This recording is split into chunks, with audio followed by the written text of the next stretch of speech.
नमस्कार, माझं नाव अमृता जोशी. मी मोस्ट डिएडिक्शन सेंटरमध्ये क्लिनिकल सायकोलॉजिस्ट आहे. सर्वप्रथम तुम्हाला सगळ्यांना जागतिक मानसिक आरोग्य दिनाच्या खूप खूप शुभेच्छा. आजचा दिवस हा जागतिक मानसिक आरोग्याबद्दलचं गैरसमज दूर करण्यासाठी आणि जागरूकता निर्माण करण्यासाठी साजरा केला जातो. आपण सर्वजण कायम आपल्या स्वास्थ्याबद्दल म्हणजे फिजिकल फिटनेसबद्दल जागरूक असतो किंवा त्याच्याबद्दल आपण जे गरजेचे उपचार असतात ते घेतो, पण मानसिक आरोग्याबद्दल विशेषतः लक्ष दिलं जात नाही अजूनसुद्धा.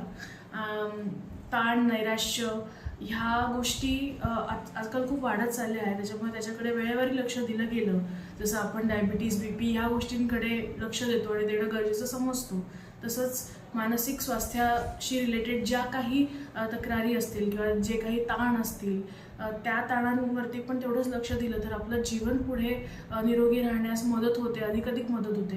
कारण जर का आपण मेंटली फिट नसू तर फिजिकल फिटनेसवरती सुद्धा त्याचा तेवढाच परिणाम होत असतो. त्यामुळे मानसिक शांतता, त्याच्यानंतर भावनिक संतुलन आणि सकारात्मक विचारसरणी ही आत्मसात करणं तेवढंच गरजेचं असतं.